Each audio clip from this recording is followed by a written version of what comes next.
Brooke, look at this. So this is a little messy, but this goes onto the bow. It almost slipped off. Cause look, it's the same thing, but it goes right here onto the bow and it falls up. Think about that. Just a little bit more and the whole bow would have come loose. But I don't understand. That's why you never get under your tender. Can you believe that? But that would have put a hole through our boat. And this is rated for much heavier than the tender.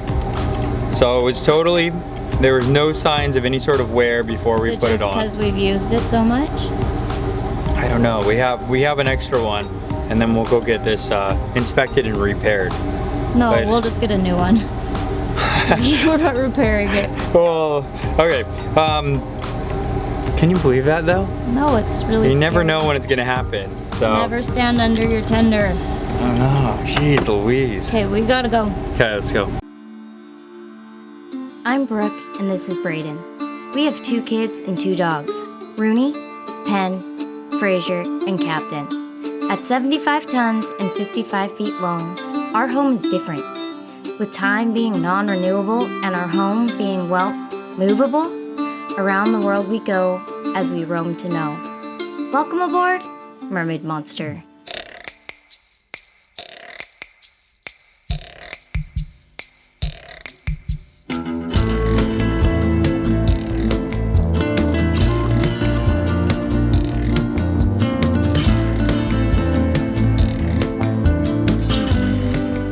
Retrieve the backup harness for our tender, or dinghy as some may call it, we lifted her back onto the deck and stowed her away so we could depart early the next morning for our quick hop from Provincetown to Glasgow, as the locals say.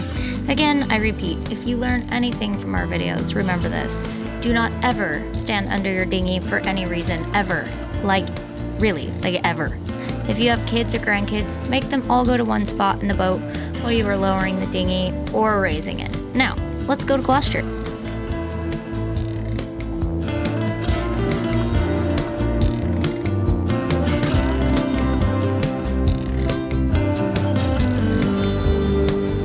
As you exit P-Town, you will cross through what they call the Stellwagen Bank.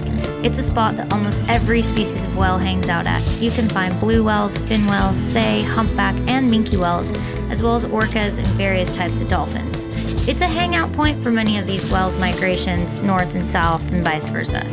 When I was acquiring my naturalist certification, I grew a very deep respect for the whale species, and it increases each time I spend time hanging out with one. My favorite are humpbacks. What's yours? Like many other New England towns, Gloucester is a fishing and maritime city. It's named after Gloucester, England, and was established in 1642. Way back when, and I quote as Penn says, when they didn't have iPads. As we made our way near the shoreline, we nestled Mermaid Monster into a nice anchorage spot along the beach. No, I'm scared. So this is our second sling. Brand new, never been used. And I just don't trust the hooks anymore. That's the problem. No. So it doesn't matter if the first one fails. It doesn't really help you to have a second because you don't have much faith in that one either. But all right, we'll just lift it up slow and we'll inspect it.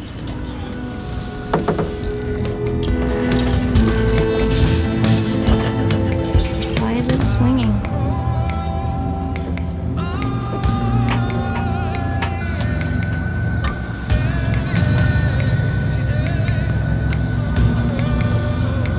That's some weight coming by me, I think. Do you need help? I got it. Just have to get it down before this boat. Maybe go down below. Okay.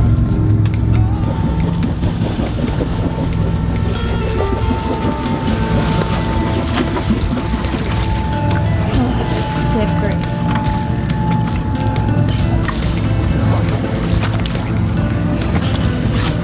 So the backup harness didn't fail us, but I still don't trust it.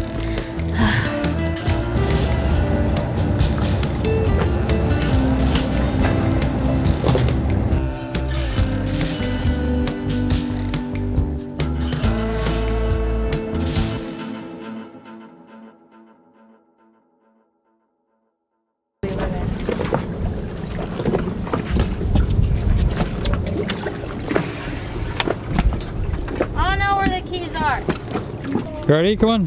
Hi. You want to get into the boat? Oh shoot. Not like this. Not this way. I could take him on a ride or something maybe. Come get the waves. Whoa.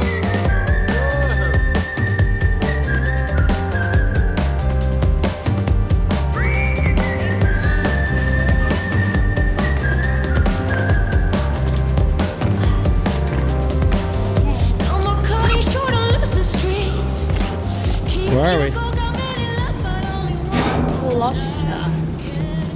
Gloucester. Oh, it's hot. We're still in Boston, Massachusetts, not Boston. We got to town, walked 0.1 miles, realized it was too hot to do anything, got food, Googled things to do, and that's when I stumbled upon the Hammond Castle. So we bought tickets to tour it, naturally, for tomorrow, because we didn't have a car and had to walk 0.3 miles. Just kidding, 3 miles to get there. See, Brooke, that's how they got on my bow. That's how they did it. If you don't know what he's talking about, you need to watch all the episodes.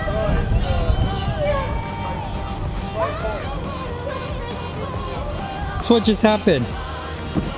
What'd you see? They did what you and Rooney do. You do that. You get justice. If Rooney can't have it, then no. If I can't have it, then no one can have it. That's what you do. Is that what the seagull did? Pretty much. The seagull just ruined the party for everyone? Yeah. What seal? He just stole the fish and now no one gets the fish now. What's this? Seagull. What are you I don't want to hear another stupid idea of yours. You can cut me up in pieces, stop my lungs to pour, drown me if you can. I don't get upset. Now blow me out, oh way out. All right, Mom.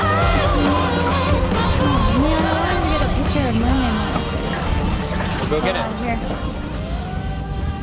I just got word from my friends that there's certain counties in California that the kids are not going back to school at all in the fall. It's going to be all virtual learning.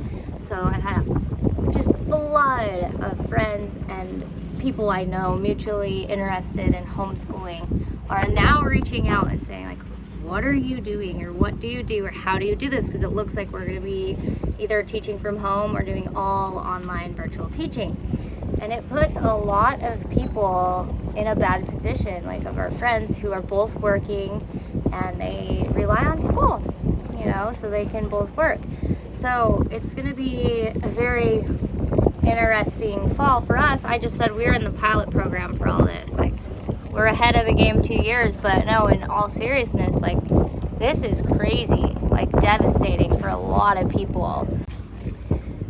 So in the past, in the last 2 years, I started a program that was called Good and Beautiful, and my kids didn't really enjoy it. It was a little too hard for them, to be honest, and it didn't hold their attention, well, nor mine. I can see why people do like it, because it's more traditional schooling and stuff like that.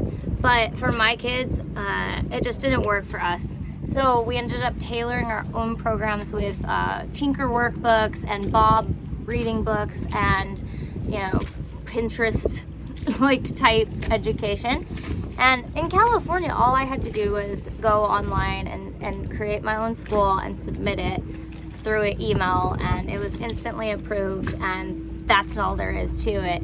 Now, if you are doing homeschool and you are staying in state, a lot of times you can get reimbursed for activities like the state will pay you like $1,000, so extracurriculars get covered. For us, it doesn't apply because we're not in state, but yeah, so this year I'm trying a program called Oak Meadow, and or Oak and Meadow, I guess I should say, and it is more Montessori style schooling, like hands-on and art and activity-based learning. So I'm excited to give it a try. Rooney and Penn are actually in the same, they're both doing grade 2, and that's made my life a lot easier. And we're working with, this time we're working with an instructor that will handle all of our record keeping. So that is kind of what our protocol is going to be this year. We'll see how it goes.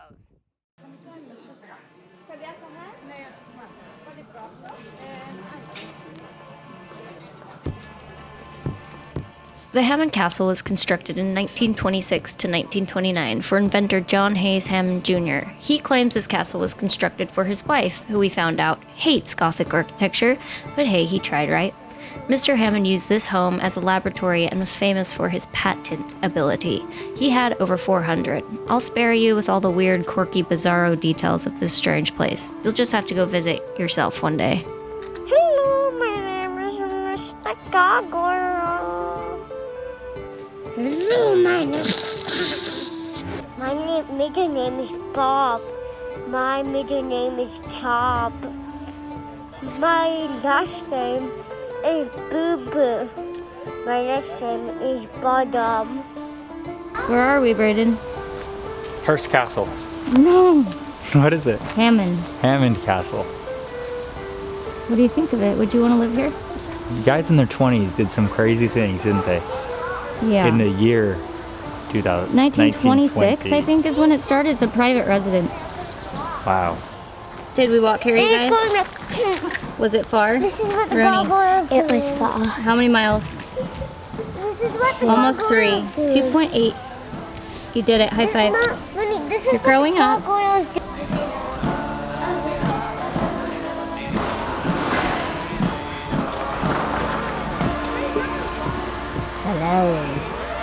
This is something to make Walt Disney just, you know, jealous, right? Walt's probably like, that guy, beat me to it.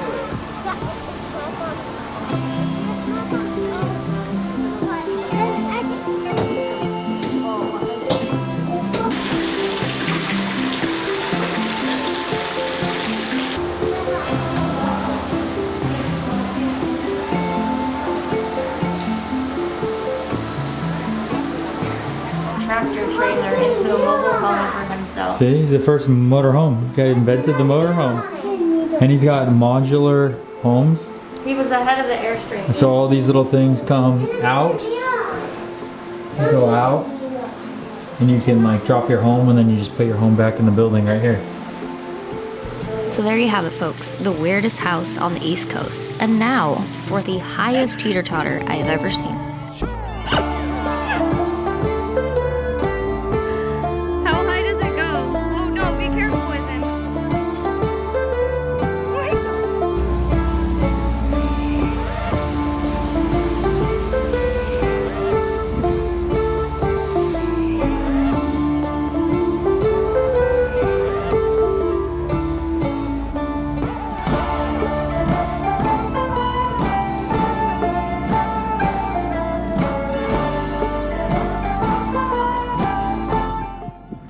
Tomorrow we are leaving. We're gonna go to Maine for the first time ever. We're gonna stay in Dolphin Marina? Dolphin Marina. We're excited to get there. We hear that they serve you blueberry muffins for breakfast in the mornings, and we're gonna go lobstering with one of the local girls, which I'm very excited about. I've never done this before.